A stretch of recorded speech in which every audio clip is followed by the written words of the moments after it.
Jamshid va Sherzod Ikov bitta mashinada Jamshid Telegramga tushuntirgan promoy desa kim ovoz masaj yuragini masaj qilgan ham Siroj bo'ladi. O'shaning uchun sud-medik ekspertiza xulosasi buni yuragini masaj qildi, больницаga urolmoqchi bo'ldi.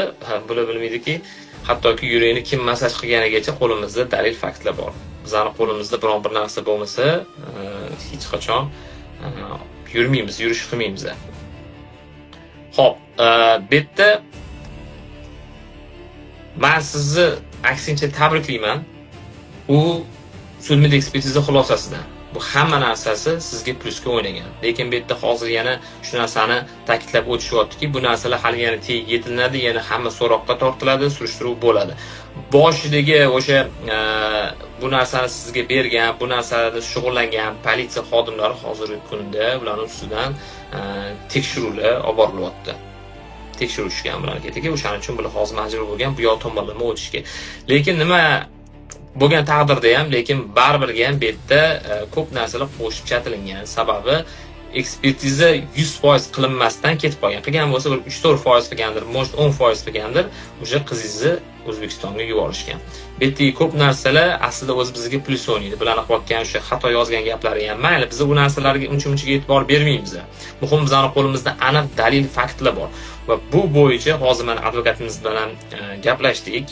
O'sha 3 soat bo'lib qoldi shakil. Bu bo'yicha gaplashdik. Bu bo'yicha kim bu narsani qilgan bo'lsa, albatta javob beradi dedi.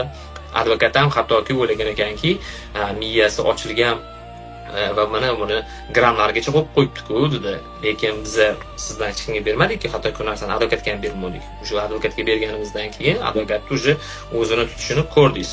Oh dedi, bu yerda hozir sizlar tasavvur qilsam, bu yerda nima ish bo'layotganligini deyapti. Bu yerda juda ham hozir dahshatli narsa bo'lyapti. Koreyada bu juda ham katta shov-shuv bo'ladi deyapti. Koreyada juda ham katta shov-shuv bo'ladi. O'sha narsaga tayyor turinglar. Butun televideniya, hattoki butun dunyoga ham tarqalishi mumkin. Ya'ni endi Koreyada bo'lgan voqea boshqa ommaviy axborot vositalari ham qo'yishi mumkin deyapti. O'ziga shu darajada uveren, u juda ham o'ziga ishonyapti. Bu juda ham katta rezonans bo'lishi. Xo'p, endi ichki organ savdosi bo'layotganligini ham ko'pchilikda bu yerda shubha bor. Bu yoqdagi menga yoqmagan narsa, hamma narsa bu yerda sud-medik ekspertizasida taxmin. Nima uchun taxmin qilishgan? Chunki ertaga doktor kelib qolishi mumkin. Chunki bularni ham ustidan, bu qilgan odamlar ustidan hozir tekshiruv boshlandi-ku, ana o'sha narsani bilib turib, ertaga biz taxmin deganmiz, degan nimalar chiqib ketib qolmoqchi shekilli bular. Endi men sizlarga bitta narsani tushuntirib beraman, Feruza opa, sizga ham. O'zbekistonda, misol uchun, sud-medik ekspertizasi bo'ladigan bo'lsa, men sizga 100% garantiyasi bilan aytamanki, men o'zi sizga anaqangizga tashab qo'yaman, kerak bo'lsa Telegramingizga, har bitta narsa detalma-detal o'lchanadi. Millimetr, santimetrgacha o'lchanadi. Taxmin qilmaydi O'zbekiston. Hamma Koreyani vo deydi-ku, to'g'ri, Koreya vo bo'lishi mumkin, lekin bu tomonlama minusda Koreya. Minusda. Sud-medik ekspertizasi bo'yicha O'zbekiston ancha kuchli. Men o'zim mana shu organ xodimlari bilan birga yurganligim uchun men o'zim ko'zimdan ko'rib, mana hozir Koreyaning narsasini ko'ryapman, bu yerda taxminiy deyapti. O'zbekistonda nima bo'ladi? O'zbekistonda sochi mana shu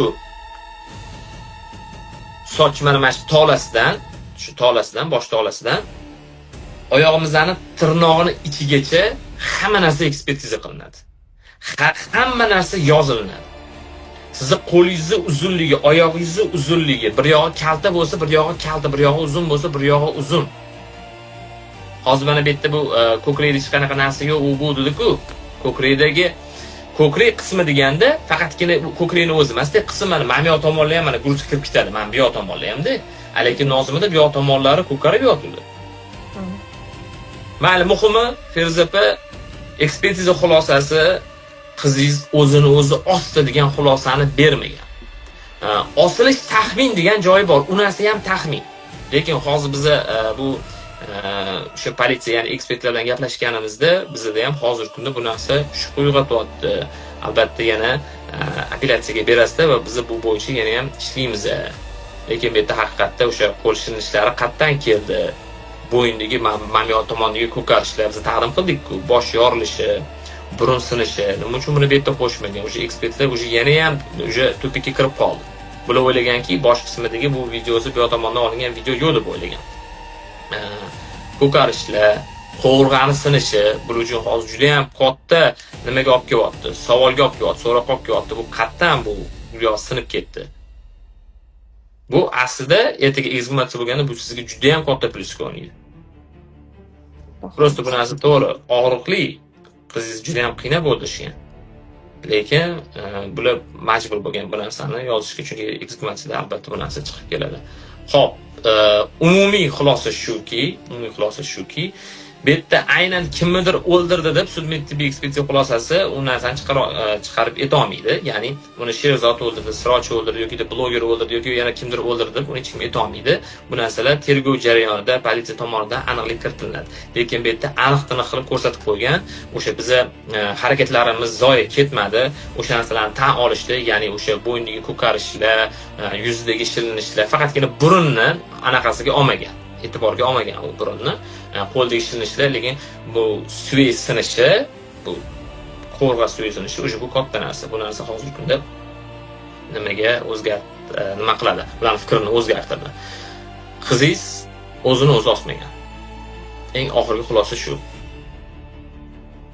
Ekspertiza xulosasi o'zini o'zi osdi ham deb bermaydi, o'zini o'zi osmadi ham deb bermaydi. Mana shu xulosalardan umumiy xulosa chiqarish kerak bo'ladi. Hech qachon bo'ldi o'zini o'zi osdi degan narsani yozib qo'ymaydi yoki o'zini o'zi osmagan degan narsani ham yozib qo'ymaydi. Mana shu narsalarning hammasi bu yerda jinoyat borligidan dalolat. Prosta bitta narsa ko'rib, bu yerda politsiya o'zini qo'pol qilib aytganda o'sha orqasini yopishga harakat qilyapti. Siz o'ylamang, siqilmang, hammasi yaxshi bo'ladi. Biz faqatgina bu qotillarga qarshi turib, o'shalarga qarshi kurashyapmiz emas, bu yerda politsiyaga qarshi kurashyapmiz o'zi aslida. Bu yerda politsiya juda ham yaxshi biladi. Topaman desa, bir degani topib qo'yadi. Lekin bular o'z vaqtida bu ekspertiza qilmaganligi, ekspertiza qilgan, sud tibbiy ekspertiza xulosasini bular qilmagan. Chonsmi bular anaqa yuzaki qilgan bu narsalarni. Bular hozir majbur bo'ldi, chunki bular o'zi qamalib ketib qoladi. Bular majbur bo'ldi, mana shu narsani etdan-betdan qilishga. Nimaga o'sha kunni o'zida berib yuborsa bo'lardi-ku. Chunki erta osildi degan narsa bo'lmagan. Bularni hozir hammaliga mana bu yerda ma'lumki, bosh miya chanog'i ochilib, miyani ochganligi bo'yicha ko'rsatib qo'yapti. Lekin biz Noziman jasadini ko'rdik-ku. Hech qanaqa bu yerda peshonada chok yo'q, miya ochilishi, chanog'ining ochilishi, unaqa narsalar yo'q. Bu yerda yolg'on aralashtirilyapti. Lekin bularning hammasi bilib oling, bizning tomonga, bizni politsiya bilan gaplashdik, advokat gaplashdi. Ya'ni o'sha politsiyadan ustidan nazorat qilayotgan politsiya bu yerda sizlar apellyatsiyaga yana beringlar dedi. Bu narsani bu sud ekspertiza xulosasini dedi va bu narsani o'sha advokat berib bo'lgan. Qaytadan bular ish yana boshlanadi, lekin men sizga bitta narsa, yana yengillikni aytaman. Hozirgi kunda bloger ustidan politsiya ishlayapti va bu albatta qamaladi. Albatta qamaladi. Nima uchun qamaladi? O'zingiz ham borib keldingiz. Birinchi o'rinda sizlar bizani qilayotgan xatti-harakatlarimiz bekorga havoga ketmaydi. Buni mana shuncha obunachilarni oldida aytmoqmiz, albatta bu narsani qamatamiz bu insonni. Nima uchun o'zimiz cho'ntagiga bir nima solib qo'yib emas, qilgan ishi uchun. O'zbek ayolini o'zbek bo'lib turib, uzrku o'sha fohishaga chiqarganligi uchun, obro'sizlantirganligi uchun, uni himoya qilish o'rniga erkak bo'lib turib, uni shunaqangi xorlab qo'yganligi uchun, obro'sizlantirganligi uchun albatta bu bo'yicha jazosini oladi. Bundan tashqari birovni uyiga ruxsatsiz kirganligi uchun ham bu bo'yicha juda ham qattiq ishlanyapti. Hozir mana Anorani ham bilamiz. Bu bo'yicha juda qattiq ishlanyapti bu bo'yicha. Albatta bu bo'yicha chorasini ko'riladi, qamaladi. Qamatmagungacha qo'ymaymiz. Bundan keyin hali yana prямой efir qilamiz bu qamalgandan keyin. Bundan keyin prямой efir qilamiz. Hozir yuragini ushlab o'tirgandir. 100% yuragini ushlab o'tiribdi. O'zi qamalishini ham sezib turibdi. Uni qamatamiz. Bundan keyin yana bitta prямой efir qilamiz. Bundan keyin hech qaysi o'zidan kimlardir detektivlik yasab olgan bironta bir bloger chiqib olib turib, erkaging bormi deb bu aniq kerilib chiqmagan bo'ladi. Bunaqa insonlarni biz ham joyini ko'rsatib qo'yishimiz kerak. Yuqorida ta'kidlab o'tganimdek, bu ishlarimizdan maqsad faqatgina Nozimaga adolat emas, butun o'zbek ayollari dunyoning qaysi burchagida bo'lishidan qat'iy nazar, Rossiyada bo'ladimi, Amerikada bo'ladimi, Koreyada bo'ladimi, dunyoning qaysi burchagida bo'lishidan qat'iy nazar u shu narsani bilsinki,